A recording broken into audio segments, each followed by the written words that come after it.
Hi, I'm Craig Bullerjack, and for the next few minutes, I'll be your host as we take a look back at a fantastic journey by a remarkable group of athletes, the 1996 BYU football team. Now, as college football teams go, the 1996 BYU edition may not have appeared to be destined for greatness in the beginning, but there were some indications that this could be an exceptional year.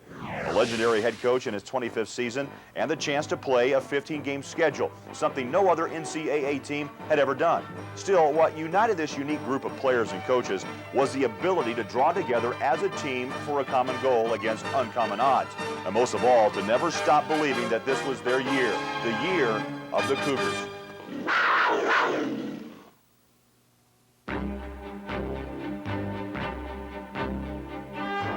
It began on a warm summer morning in August.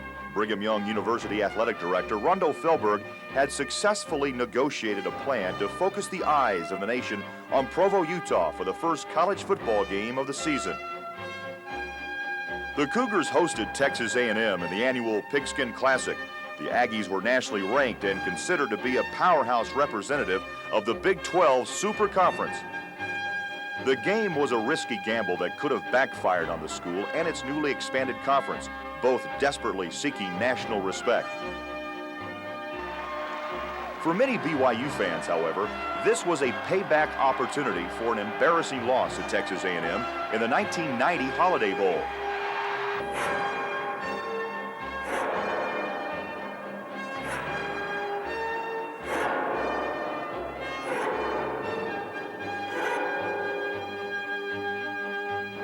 On the surface, the 1996 Cougars appeared to be a good football team with some solid weapons. Senior quarterback Steve Sarkisian had struggled at times during his junior year as a JC transfer, but there were flashes of brilliance from the stocky Californian who had bulked up and worked hard in the offseason. Steve worked hard during the offseason, had a very good spring practice, and could tell a noticeable difference in how he grasped the offense, how he'd take charge, things that he would do in the execution of the offense. And so we're excited about this fall and about Steve and about that position. Sark's high-powered passing attack did have a stellar arsenal of returning receivers as targets, plus what many considered the finest tight end tandem in the country.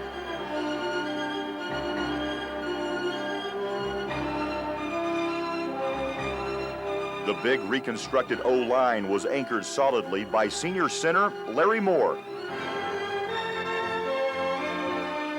If there was a big question mark for BYU's offense, it was the young and untested group of running backs. On defense, the Cougars returned some key ingredients, especially at the linebacker and secondary positions. But early speculation gave no indication how truly spectacular this entire defensive unit would become. On special teams, everyone knew what James Dye, the nation's most electrifying return man, was capable of. Yet the kicking game was unheralded and questionable.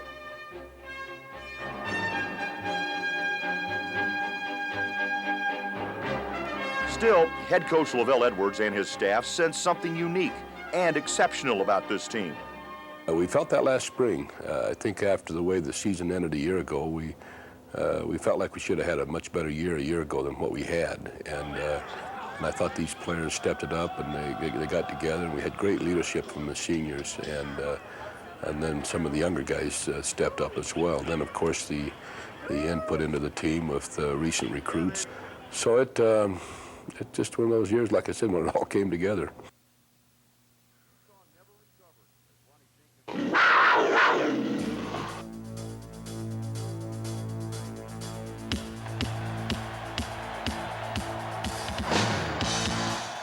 Entering the nationally televised game against Texas A&M, the Cougars hoped to slice through the Aggies' feared man-on-man wrecking-proof defense with the surgical passing attack BYU is famous for. The game plan worked. Sarkisian came out red hot, firing for 6 touchdown passes, 536 yards, and an amazing 217.7 efficiency rating. The high-profile performance thrust Sark into early consideration for the Heisman Trophy.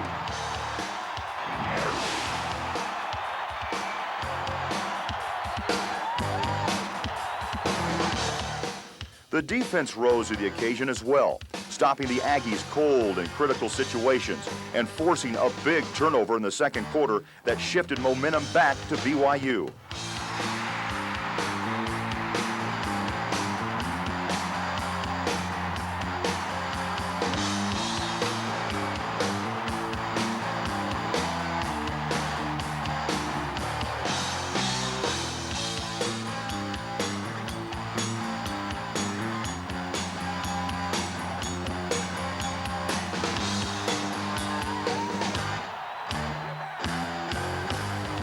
A host of Cougars thrilled the crowd in the Classic, but the shining moment that set the tone for the season happened with just over 1 minute remaining in the game.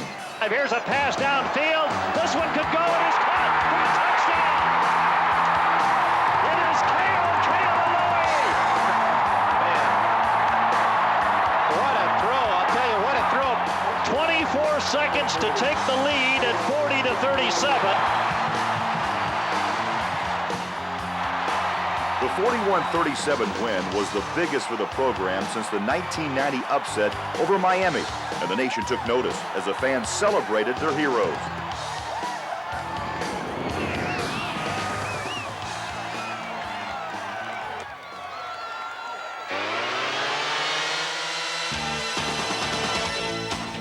Still basking in the glow of the big win over Texas A&M, the Cougars resolved to avoid a letdown against Arkansas State the following week.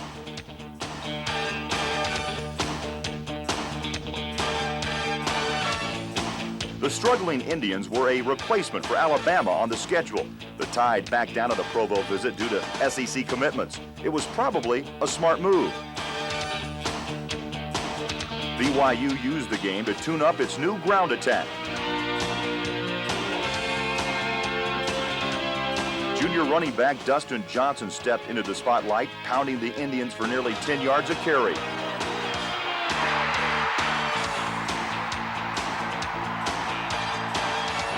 Keiper McGuire amazed the home crowd with some high-flying acrobatics.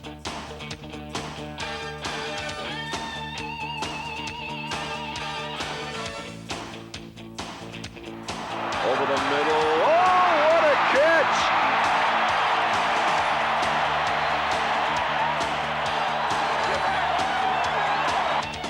Linebacker Shay Muirbrook proved that he would once again be a terrifying obstacle for BYU opponents.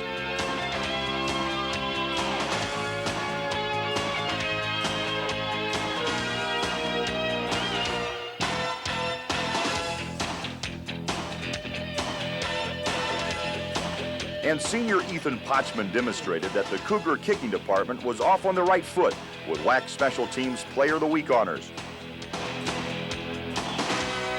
The easy win over Arkansas State boosted the Cougars' sky-high confidence, a factor that may have contributed to disaster 2 weeks later. On a rainy day in Seattle, 14th-ranked BYU learned a difficult lesson. Few teams come away victorious from a home opener in Washington's Husky Stadium.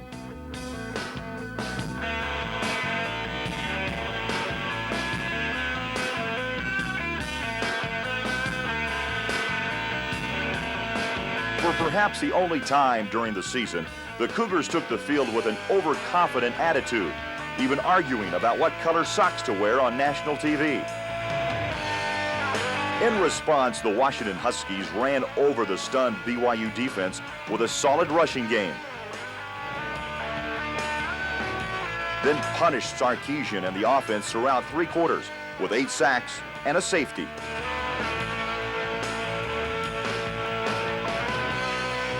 Regrouping, BYU began to move the football in the second half, featuring Lewis and Mili, BYU's 2 towering tight ends.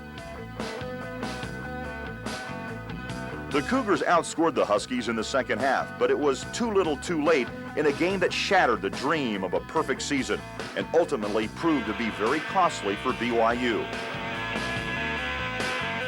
Now I guess I understand why everybody hates to come here to Husky Stadium, because it's pretty loud and pretty intense. We kind of had in our back of our minds, if we won this game, for sure we got a good chance of going undefeated. So, but apparently it didn't work out that way.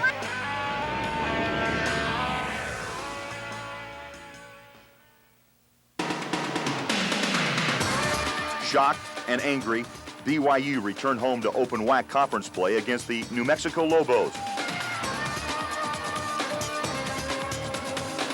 Still trying to regroup from the Washington fiasco, the Cougars came out slow against the Lobos' swarming defense.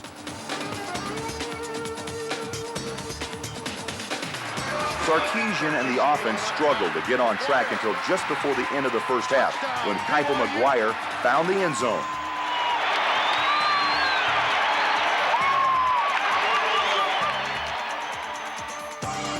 In the second half, the Lobos capitalized on a Cougar miscue, and BYU was starting to consider the possibility of a second straight loss.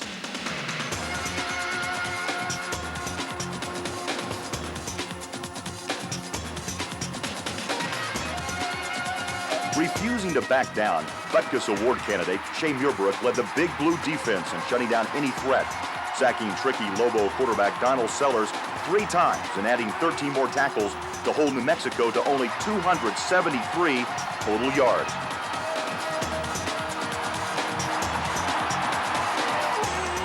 After a sustained drive, freshman Ronnie Jenkins answered any questions about the future of the Cougar ground attack. Sweep with Jenkins. Touchdown.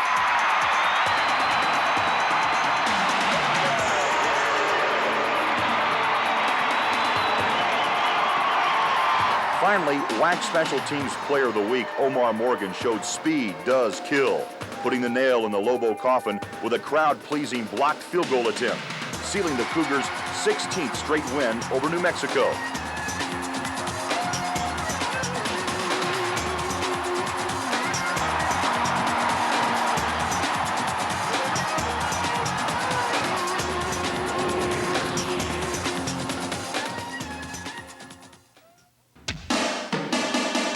The following week, the Cougars hosted SMU for the first time since the Mustangs joined the newly expanded 16-team league. The meeting brought to mind some nostalgia for BYU fans. It was the first time the two teams faced each other since the legendary 1980 Miracle Bowl, when Jim McMahon made some magical history.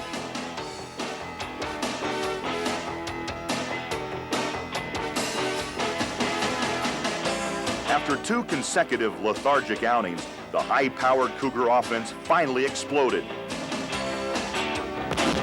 Sarkisian shredded the Mustang secondary, throwing for 375 yards and completing nearly 80% of his passes.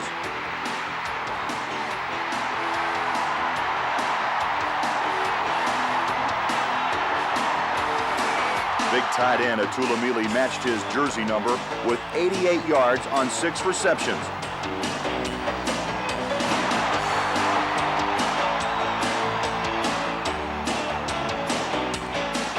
The Cougar ground game continued to gather momentum, featuring dazzling footwork from junior back Brian McKenzie. McKenzie breaking free.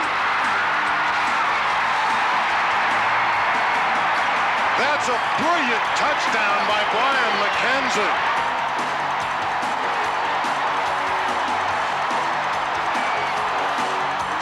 And a pair of touchdown scampers from rising star speedster Ronnie Jenkins.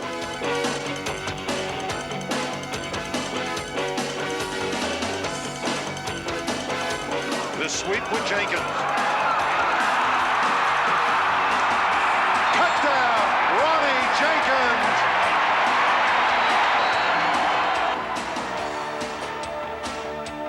Sark capped an impressive first half with a long-distance connection to K.O. Kealalui. Kealalui. Touchdown, BYU.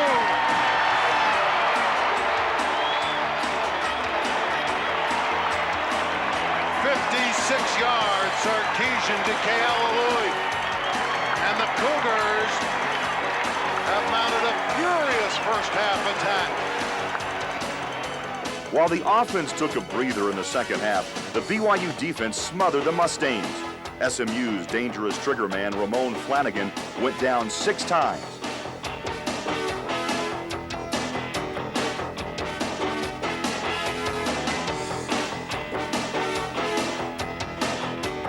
The increasingly fearsome Cougar D totally shut down SMU in the final 3 quarters to send a painful message to the rest of the appointments on their schedule.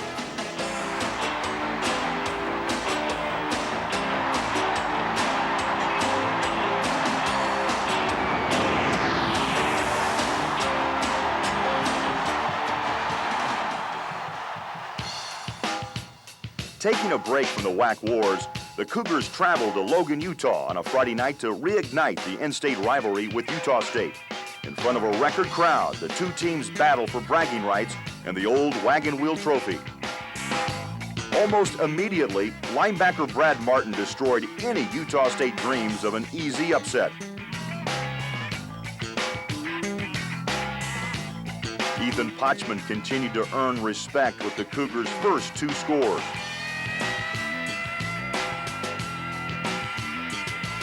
In the second quarter, BYU forced a Utah State fumble, a costly mistake that Shay Muirbrook made the Aggies pay dearly for.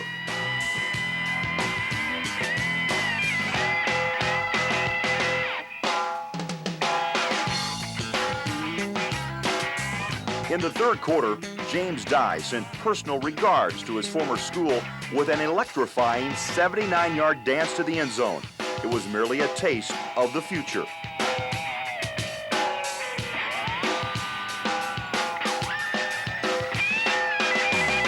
The victory in hand, Steve Sarkisian took an early powder, allowing Kevin Federick to become the first true BYU freshman to throw a touchdown strike since Jim McMahon back in 1977.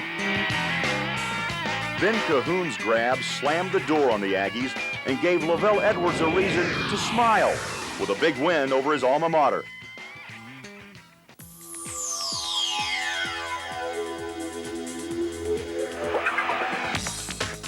Although UNLV is one of the new WAC expansion teams, the Rebels were scheduled as a non-league guest for homecoming on a beautiful autumn day in Provo.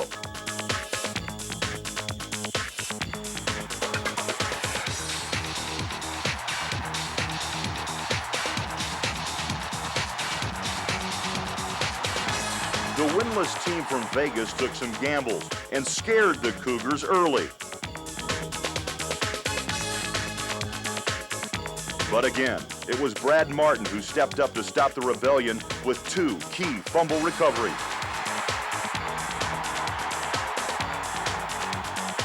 The BYU offense shifted into high gear in the second quarter, and the rout was on.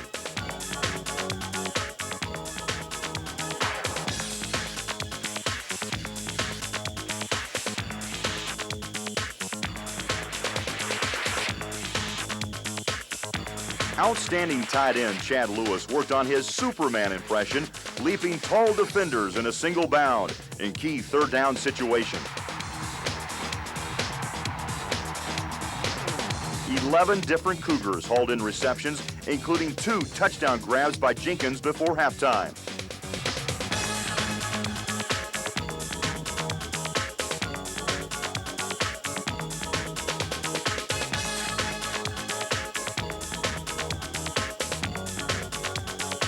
The Cougar ground attack continued to gather momentum.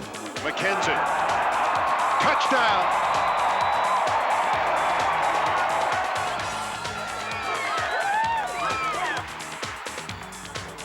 Sarkisian even got into the act with a touchdown scamper in the third. Coming back to the near side, has room. Dives to the pylon, and it's ruled a touchdown.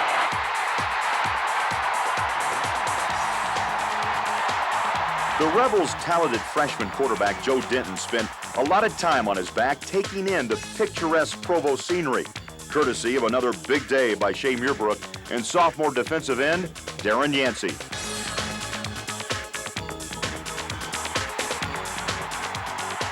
The homecoming crowd was treated to a preview of the future as sophomore quarterback Paul Shoemaker and some of the younger Cougars took the stage to wrap up the win.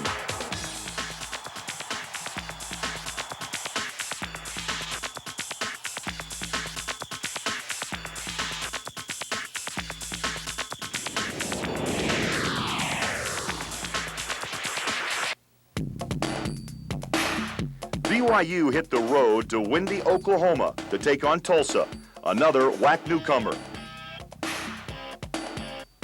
The late-night matchup on ESPN put the rolling Cougars in the national spotlight again, and they made the most of the opportunity.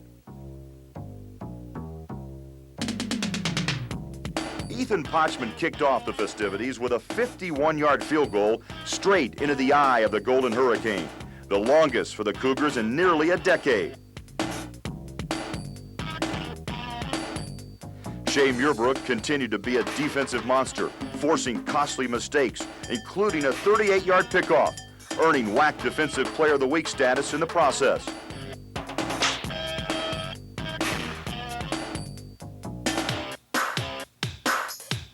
Behind a huge, steadily improving offensive line, BYU's new dynamic duo, Ronnie Jenkins and JC transfer Brian McKenzie, continue to develop an unusually formidable rushing threat for the Cougars. As far as the running attack was concerned, I thought the Tulsa game was it. But I thought that really was when we started to utilize Ronnie Jenkins a little bit more. I think that he was more ready to play at that time. And then, of course, Brian McKenzie had been doing well all along, and we had gotten more into it as far as running the football, and I thought that really helped us.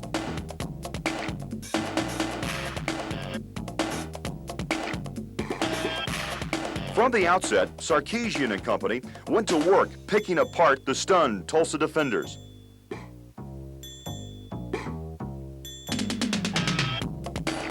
With some sleight of hand, Sark hooked up with Mili on the opposite side of the field.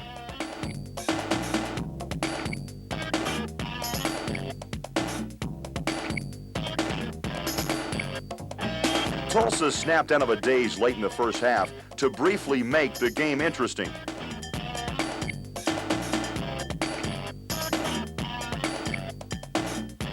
But in the third quarter, running back Mark Atuaya dashed Tulsa's comeback hopes.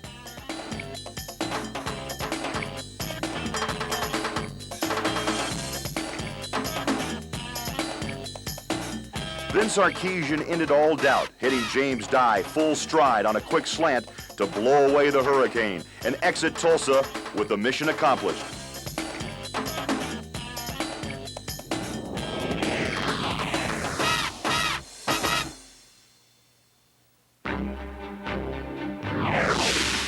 Celebrating his 25th season at BYU, Lavelle Edwards has become one of the most successful and respected head coaches in the nation. The 8th winningest active coach in college football, 4th among current coaches, Edwards has guided the Cougars to 18 conference championships and 20 bowl appearances. I'm already looking forward to spring practice, and so I think as long as that I'm productive and that I have that same excitement to recruit, to look forward to spring practice and look forward to the other elements of the whole coaching process, that I want to stay with it. And so when that happens, that's no longer something I'm looking forward to, then obviously it'll be time to quit. Following the Tulsa win, Lavelle was named Utah Centennial Coach of the Century. Later in the season, Edwards would also be honored as WAC Coach of the Year.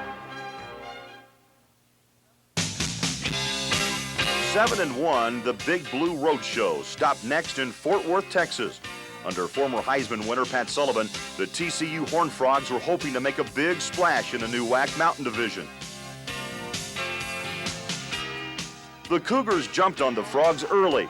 Big Dustin Johnson powered into the end zone for his first career touchdown to draw first blood. Dustin Johnson goes 7 yards, and the Cougars strike first. The talented fullback would add a scoring pass reception later in the third quarter.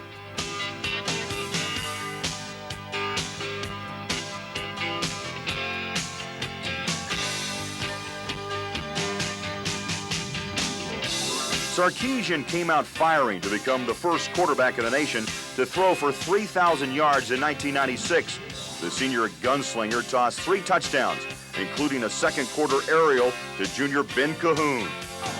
Sarkisian, play action pass if he can find someone. Touchdown BYU, Ben Cahoon. And gives credit to Steve Sarkisian. TCU botched a fake punt in the second quarter. Another problem. And BYU will take over again. A disastrous beginning to the second quarter for TCU. Sarkisian and Keala Louie made the Frogs pay for the error. Touchdown, Kealalui. On a strike from The celebration was short-lived for the tough receiver from Hawaii, however. Later, KO went down with a frightening knee injury that caused some big worries for the BYU contingent.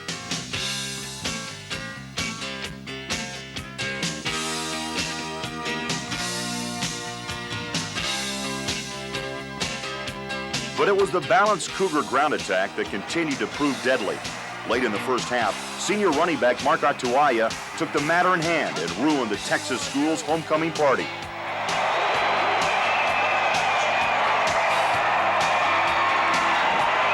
the longest run of the season for BYU for Mark Atuaya. That could be a backbreaker for the Horned Frogs. The Cougar defense squelched any attempts at sustained TCU comeback drives. WAC Defensive Player of the Week Omar Morgan lived up to his nickname, the Blanket, with 2 key interceptions inside the 10-yard line to ensure the victory, moving the Cougars as high as number 13 in the polls. The Cougars returned home to host familiar rival UTEP in a conference battle. Charlie Bailey's Miners were improved and dangerous, especially on defense, where they led the league.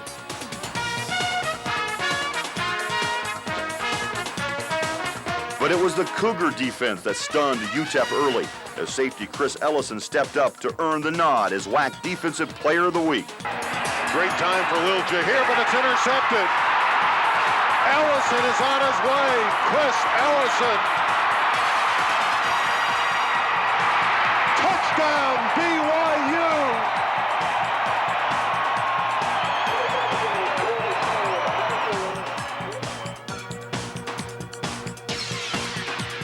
The defense continued to keep the Miners pinned down throughout the first half.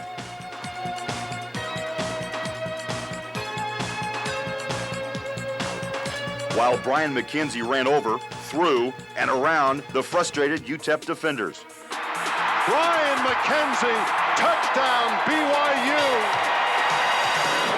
Boy, the biggest hit on the play was when Ben Cahoon hit McKenzie in the end zone. Otherwise, he went untouched. With a 9-point lead at halftime, James Dye dropped back to receive the second half kickoff. Suddenly, the tiny speedster transformed the routine game into something magical. And this one will be returned by James Dye. Then James Dye bolts out of there. James Dye is on his way. James Dye is going to travel the distance.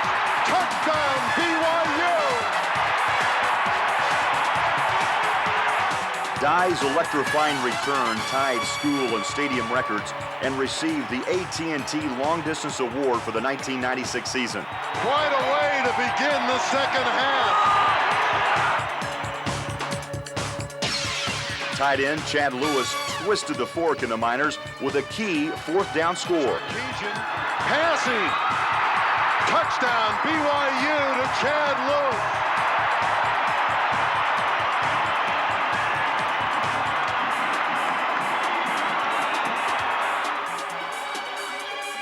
Meanwhile on the sideline, K.O. Kealalui was not content to sit and watch. Shaking off what looked like a season-ending knee injury from 1 week earlier, the steely tough receiver pestered coaches into letting him play. K.O. rewarded the staff's concession by hauling in 5 passes for 77 yards, including the final touchdown of the game.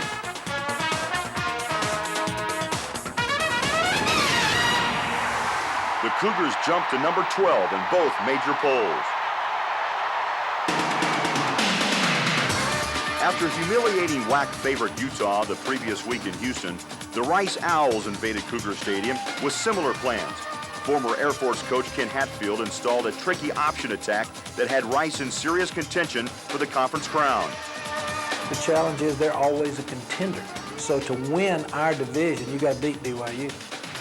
There was just one problem. No team or coaching staff had more successful experience defending the wishbone than the BYU Cougars. Skilled reserve quarterback Tim Dickman was a key to the team's preparation, leading an option-oriented practice squad. With a brilliantly designed game plan, Brigham Young dominated Rice from the start.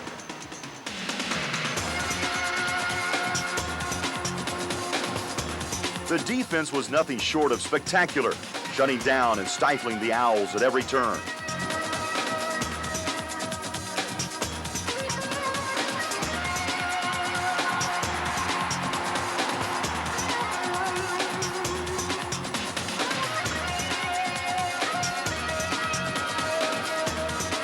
In desperation, the Owls tried to go to the air, but again, the Cougar defenders slapped away any opportunity, setting a school record for least passing yards allowed, 0.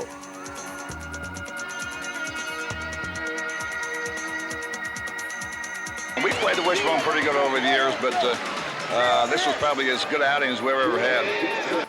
While the defense worked on the shutout, the offense took advantage of the bewildered and weary team from Houston. With balanced precision, the Cougars struck in the air and on the ground.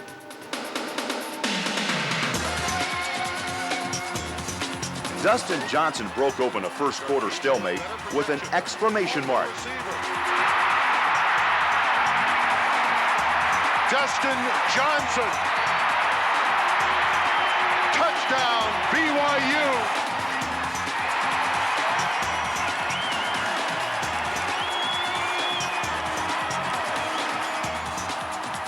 Brian McKenzie and Ronnie Jenkins hammered the Owls with the 1-2 punch.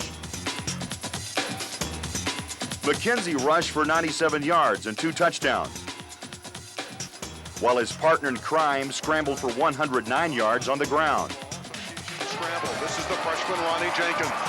Bouncing outside. Jenkins still on his feet. He's all the way down to the 6-yard line. In the third quarter, James Dye dropped back to receive a punt and proved lightning can easily strike twice. James Dye. He'll return it from his 34 to the 50. The electrifying Dye is on his way. Touchdown, Cougars!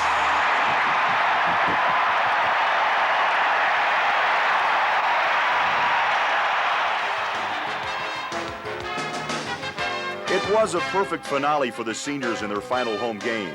The shutout victory provided a fitting showcase and tribute for some of the finest athletes to ever wear the Cougar blue.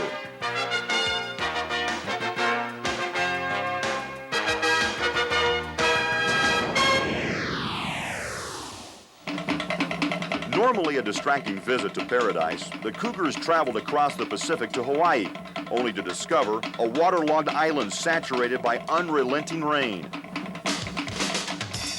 In recent years, the rivalry with the Hawaii Rainbows had become intense, especially in Aloha Stadium, where the Bows pulled off some big upsets over the team that routinely steals some of their top homegrown talent.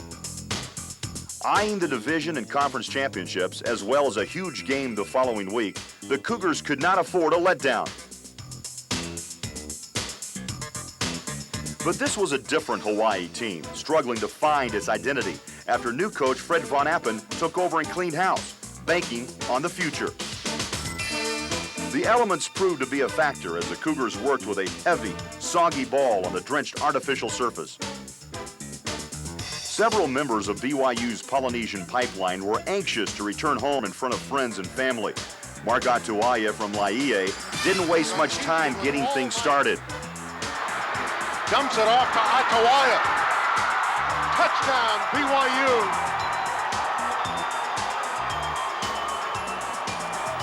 How about that? Welcome home for Mark Atuaya. Ronnie Jenkins reeled in a 12-yard scoring pass from Sarkisian as the Cougars established a trend against the Rainbows, scoring 14 points in 3 of the 4 quarters. Ethan Potchman became the Cougars' top season and career scorer in the kicking category, going 6 for 6 in PATs and adding a second quarter field goal to boost his season total to 96 points. Defensive tackle Henry Bloomfield got into the act and chalked up points for style, rumbling to the end zone with one of 2 fumble recoveries. Touchdown, BYU and Henry Bloomfield. He is not going to be denied on this play. He says when a defensive lineman smells the goal line this close, he's going to get in. The defense continued to slam the Rainbows without mercy.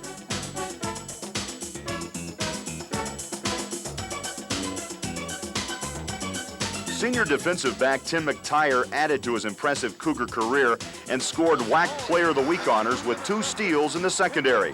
Going back the other way, is out of bounds at the 45.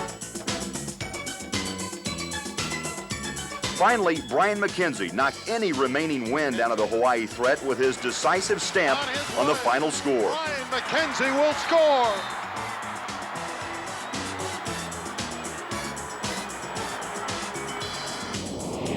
(11-1), the Cougars left Paradise looking at fairer skies and a big date with an arch rival. The next morning, they would crack the top 10. To say the rivalry between BYU and the University of Utah is heated is, of course, an understatement. Like most good rivalries, it's had one-sided cycles when a school must endure taunts and ridicule from the other. Once dominant, Utah became a punching bag for BYU in the Lavelle Edwards era. Tired of the abuse, Utah fans delighted in returning more than a decade of pin-up frustration when their beloved Utes toppled the despicable team in blue 3 years in a row. The last in 1995 cost the Cougars a bowl berth and the outright conference championship.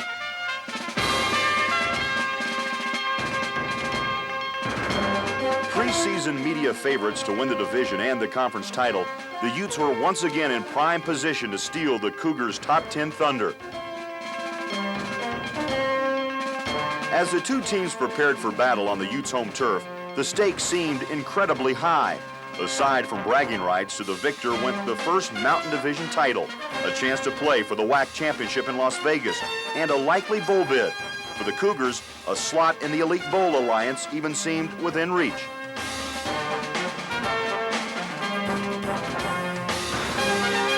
With so much on the line, the Cougars devised a startling game plan that completely took the Utes by surprise. Sacrificing his stats for the win, Sarkisian and company almost completely abandoned the famous Cougar passing machine.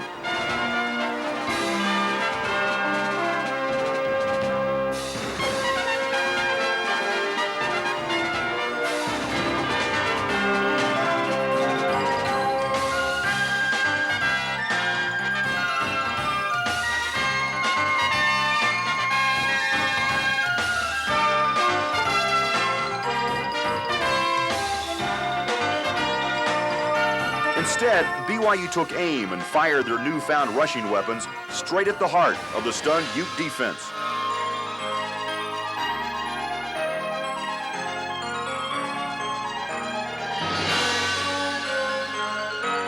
Utah never recovered as Ronnie Jenkins and Brian McKenzie pounded the Utes for more than 150 yards each and 4 touchdowns combined.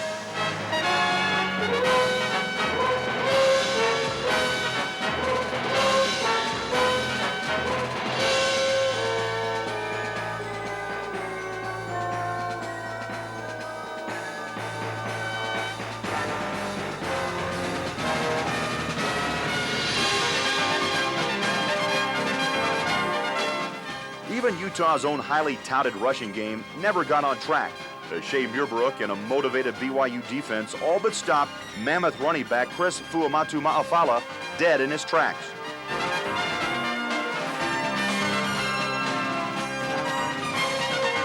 Sweet revenge and a sweeter victory.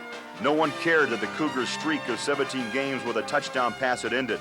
Sarkisian finished the game 7 of 12 for 70 yards and no interceptions. For the WAC Mountain Division champions, it was a very good day.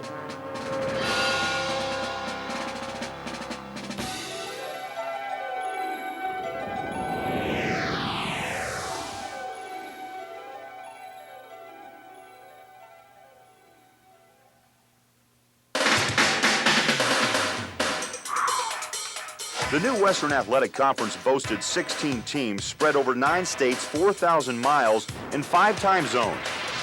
Split equally into 2 divisions, Pacific and Mountain, the regular season division winners met in Las Vegas for the inaugural WAC Championship. With 17 conference titles already to its credit, BYU represented the Mountain Division and it was fitting that the Wyoming Cowboys would be the Pacific representative. The longtime rivals are two charter members of the original conference.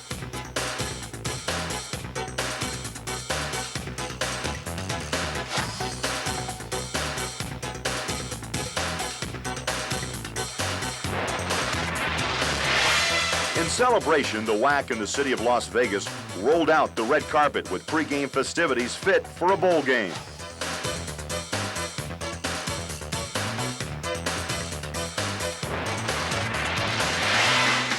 Like BYU, Wyoming enjoyed an outstanding regular season marred by only one loss.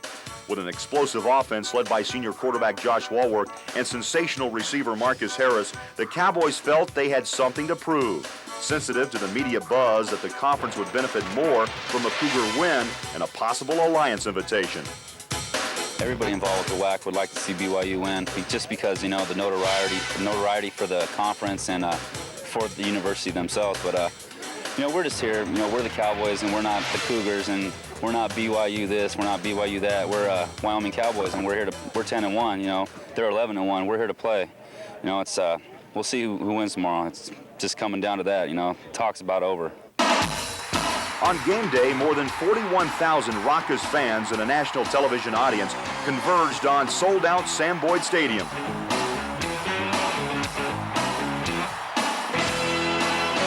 The event lived up to its billing, delivering better television ratings than the Big 12 and SEC championship games that day.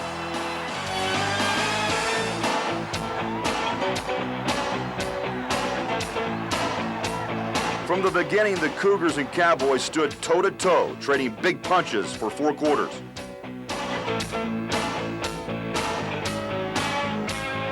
But the battle was costly for BYU early. Leading the nation in receptions and receiving yards by a tight end, first-team All-American Itula Mili suffered a brutal season-ending knee injury. Although missing in action, his competitive spirit would continue to provide inspiration for the team. Well, you know, at halftime we dedicated this game to Itula Mili, and anything we do from here on out we dedicate to Itula. He's probably the biggest player on our team, and when he went down we just got together and said this is for him.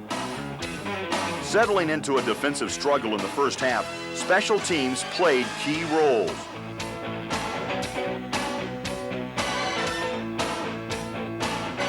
Punter Alan Boardman had been rock solid for the Cougars all season. The skilled senior kept the Cowboys pinned down, booming 6 kicks, averaging 53 yards apiece.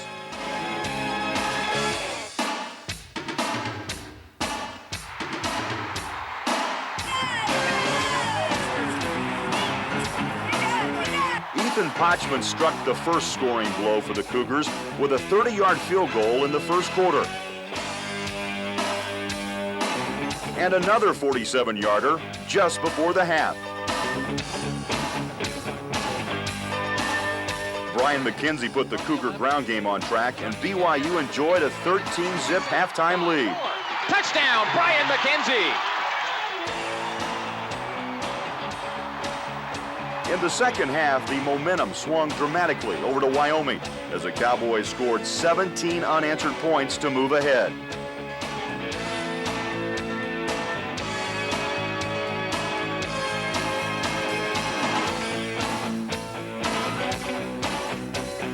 Suddenly back in the game and smelling victory, the Wyoming fans rocked the stadium until Omar Morgan stepped in front of a wall-work missile. We're gonna call it an interception. Omar Morgan steps in front of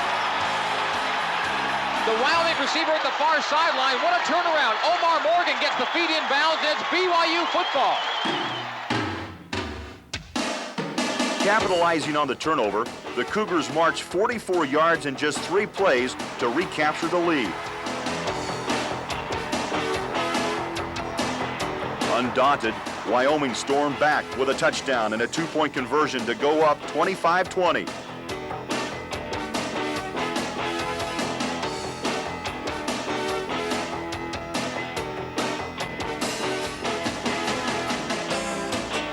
The Cougars drove down to the Wyoming 2 before stalling and giving up the ball on downs.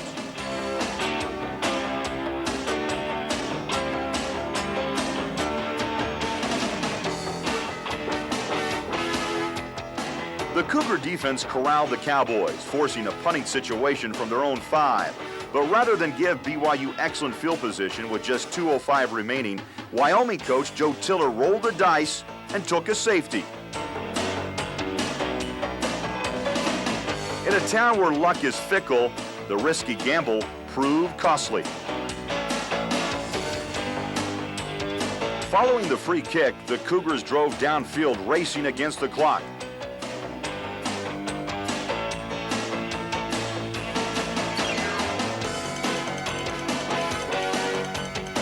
With only 4 seconds remaining in regulation, Mark Atuaya made a sensational one-handed grab to keep BYU alive, while Kaipo McGuire desperately tried to signal for a timeout. The play set up a 20-yard attempt by Ethan Pachman to deadlock the game as time ran out. Is down. The kick is up. It is good. We are going to overtime, tied at 25.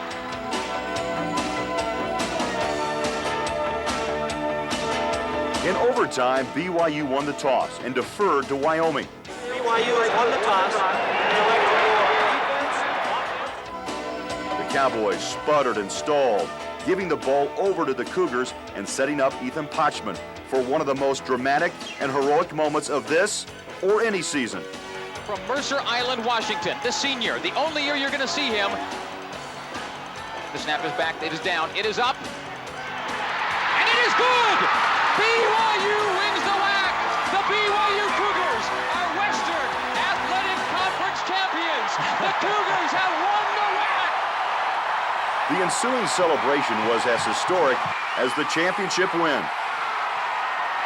I've dreamed about this. I would have been happy just to win the game, but if it comes down to this and I get to do it, it's a memory that I'll never forget.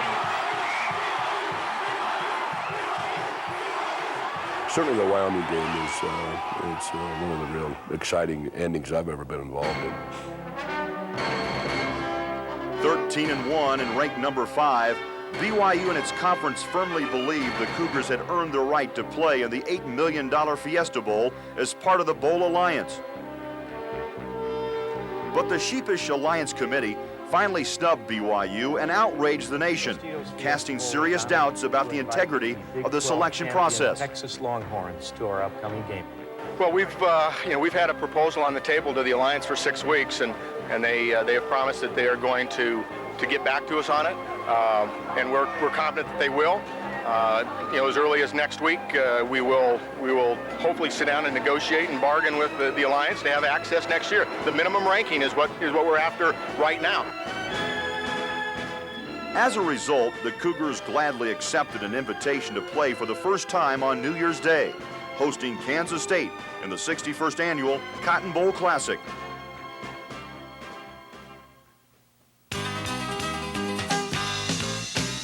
Texas is famous for its hospitality, and the Cotton Bowl is no exception. The team and staff traveled into Dallas more than a week early to practice in the mild weather. You get down there and you actually have 2-a-day practices for a couple of days in December, which is probably not a normal thing that people do, but our players responded to it and did very well. A large contingent of Cougar fans arrived in the days leading up to the game, but they were easily outnumbered by the purple-clad Kansas State fans. Finishing third in the Big 12 North Division, the 9-2 Kansas State Wildcats were ranked number 14 in both national polls. Reveling in the Cats' first New Year's Day appearance, more than 40,000 Kansas State faithful traveled to Dallas, shattering previous bowl attendance records. The city welcomed its guests with a Texas-sized helping of pregame celebrations and festivities, and the party was on.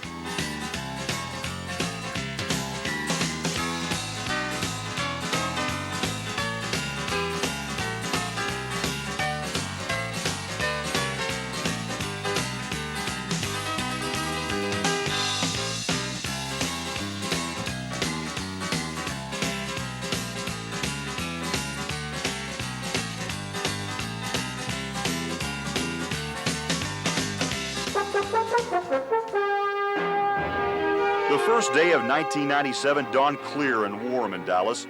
The Cougars arrived at the famous landmark, still searching for respect.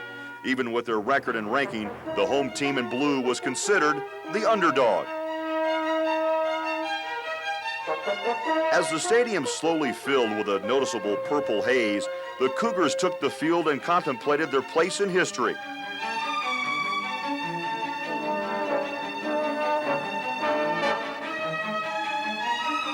After some pregame pyrotechnics, BYU won the coin toss and predictably deferred to the second half.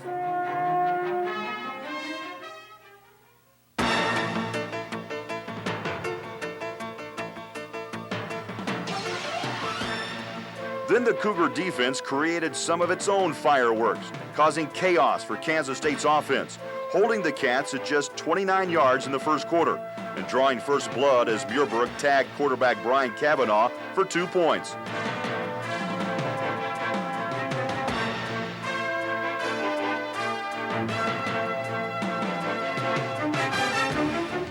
The defense continued its relentless attack as Tim McTire picked off Cavanaugh, silencing the huge Wildcat crowd.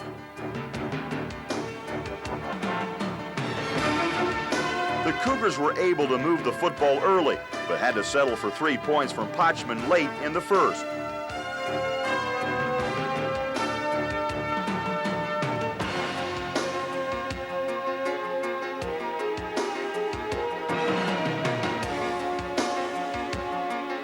Muirbrook and company continued to make life miserable for Kansas State in the second quarter.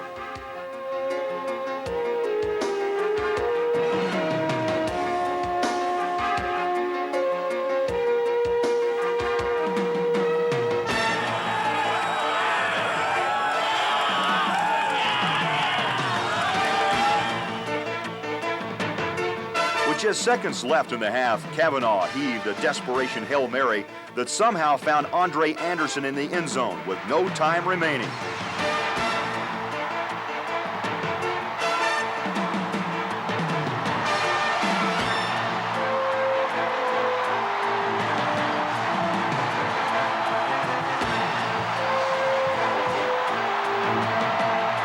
After some bizarre confusion on the PAT attempt, the Wildcats successfully punched in a 2-point conversion to take the halftime lead.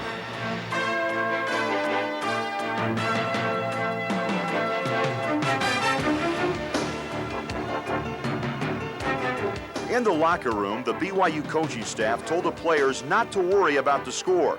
Praising the first half performance, Lavelle Edwards reminded his team they had been here before. Lavelle said at halftime, this team has come too far to not do it now. And if we simply hang in there and don't lose our composure, we're going to win this game. That's what he said at halftime. The late Hail Mary did seem to give the Wildcats new life. In the second half, Cavanaugh and his team settled down and struck pay dirt on their first possession, firing up the biased crowd.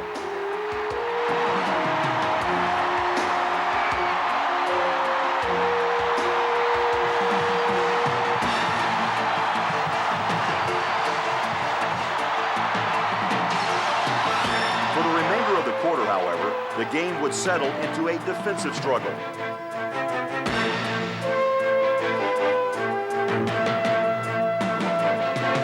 BYU scoring machine came alive again in the fourth.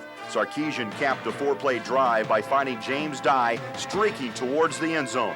Snap comes back to Sarkisian. He fires long and deep for James Dye. He's got it and he scores! James Dye, touchdown!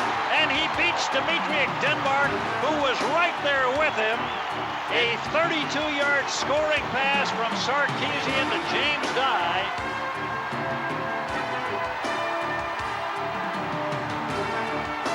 Kansas State tried to counter, but the Cougar defense rose up again to shut down the threat, led by Henry Bloomfield. And Shay Muirbrook, who would be named the Defensive Player of the game.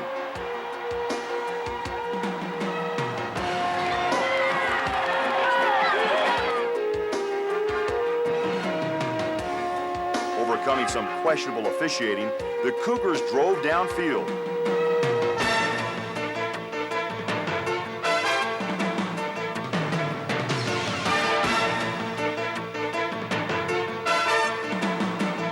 the fourth play of the drive, Sarkisian fired a pass to Kaipo McGuire, who may never remember the remainder of the game, losing his helmet from a vicious shot.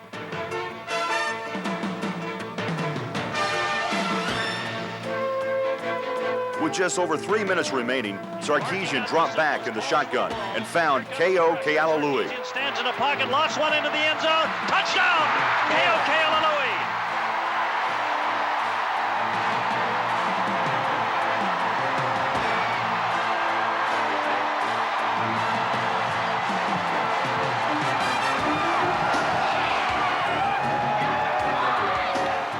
As the Cougars celebrated the lead, it seemed very appropriate that the gritty Hawaiian senior would be the one to make the first and last touchdowns of this remarkable season, somehow bringing everything full circle.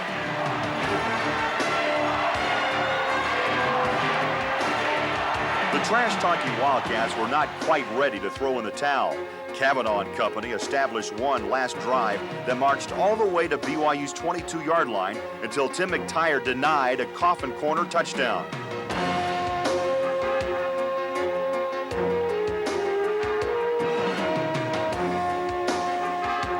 Then Shay Muirbrook recorded the final sack of his outstanding year.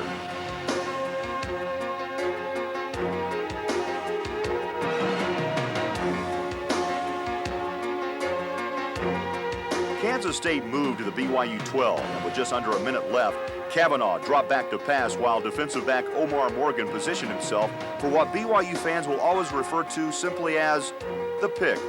1st and 10 at the 12-yard line. Here's a throw, and it is intercepted by Omar Morgan at the 1-yard line. Omar Morgan may have won the game for BYU. The Cougar faithful in the Cotton Bowl may have been outnumbered, but suddenly the entire nation could hear them roar.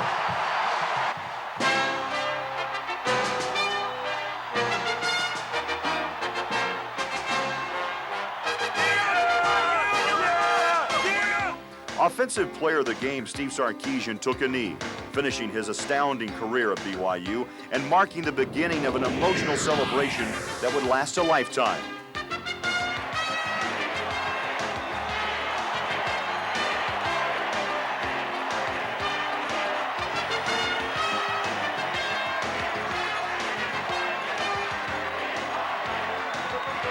(14-1), ranked 5th in the nation, the first team in history to play 15 games. The honors and accolades poured in. Shining stars and unsung heroes alike, the 1996 BYU football team will long be remembered not merely as an outstanding group of individuals, but rather as a remarkable team, united together for one cause, for one moment in time. A moment that will always be remembered as the year of the Cougars.